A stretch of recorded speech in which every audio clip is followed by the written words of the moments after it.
আজ খুব সহজভাবে তৈরি করব রেস্টুরেন্ট স্বাদের ড্রাই চিলি চিকেন। এর জন্য আমি নিয়েছি চিকেনের ব্রেস্ট পিস। এগুলোকে আমি আমার পছন্দ মতো কিউব করে কেটে নিয়েছি। আপনারাও আপনাদের পছন্দ অনুযায়ী ছোট বড় করে কেটে নিতে পারেন।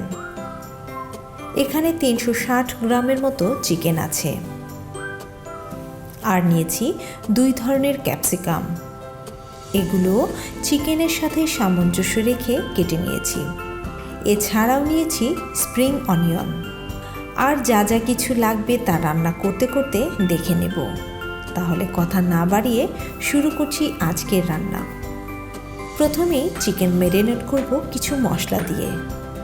তার জন্য দিয়ে দিলাম সয়া সস 1 টেবিল চামচ, 1 টেবিল চামচ গুঁড়া মরিচ, 1 টেবিল চামচ টমেটো সস, 1 চা চামচ চিলি সস। সয়া সসে লবণ থাকে তাই খুব সামান্যই দিলাম লবণ।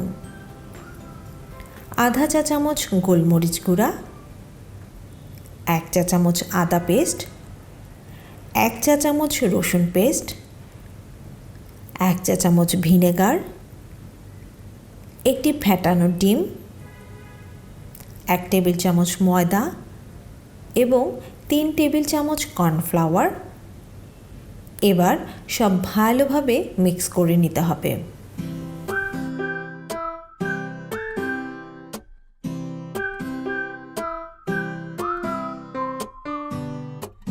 মিক্স করা হয়ে গেছে। এবার এগুলো 1 ঘন্টা ম্যারিনেট করব ফ্রিজে রেখে। তবে আরও বেশি সময় রাখতে পারলে আরও ভালো। ততক্ষণে আমি একটি সস তৈরি করে রেডি করে রাখি। তার জন্য একটি পাত্রে নিয়ে নিচ্ছি 3 টেবিল চামচ টমেটো সস, 2 টেবিল চামচ চিলি সস, 1 টেবিল চামচ সয়া সস, লেবুর রস 2 টেবিল চামচ, 2 চা চামচ কর্নফ্লাওয়ার এবং চিলি ফ্লেক্স 1 চা চামচ। সব ভালোভাবে মিক্স করে নিচ্ছি।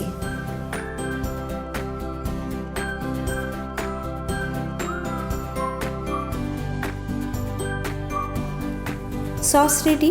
আরও কিছুক্ষণ অপেক্ষা করব চিকেন ম্যারিনেশনের জন্য। ফিরে এলাম ঘন্টাখানেক পর। এবার চিকেনগুলো ডুবো তেলে ভেজে নেবার পালা। ফ্রাইং প্যানে তেল দিয়ে দিলাম। আমি অলিভ অয়েল ব্যবহার করছি। এর পরিবর্তে সয়াবিন তেলও ব্যবহার করা যাবে। তেল গরম হয়ে গিয়েছে। এবার চিকেনগুলো সেপারেটলি তেলে দিয়ে দিচ্ছি। এগুলো গোল্ডেন করে ভেজে নেব।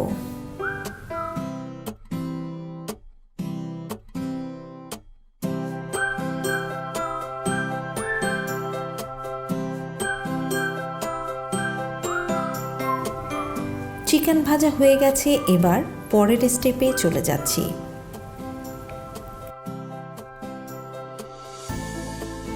একটি ফ্রাইং প্যানে দিয়ে দিলাম অলিভ অয়েল। তাতে প্রথমে দিয়ে দিলাম রসুন কুচি। রসুন কুচি হালকা ভেজে নিচ্ছি।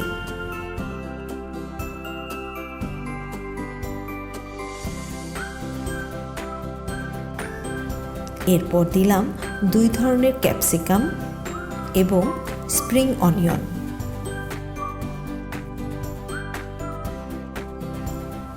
হালকা ভেজে দিয়ে দিলাম সামান্য লবণ এবং গোলমরিচ গুঁড়া। সব একসাথে আরও কিছুক্ষণ ভেজে নেব।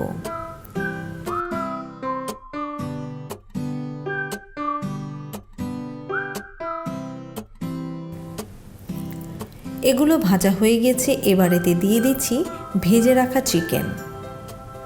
এগুলো একটু নেড়েচেড়ে ভেজে নিচ্ছি।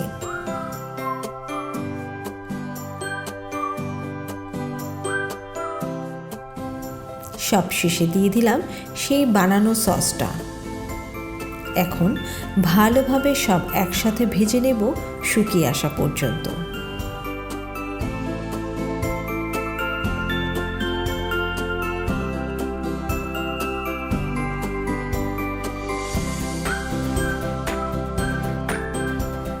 সস শুকিয়ে চিকেনে মাখো মাখো হয়ে এসেছে। এবার এটা চুলা থেকে তুলে নিচ্ছি।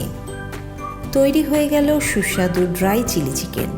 ফ্রাইড রাইস অথবা নান রুটির সাথে চমৎকার খেতে এই চিলি চিকেন।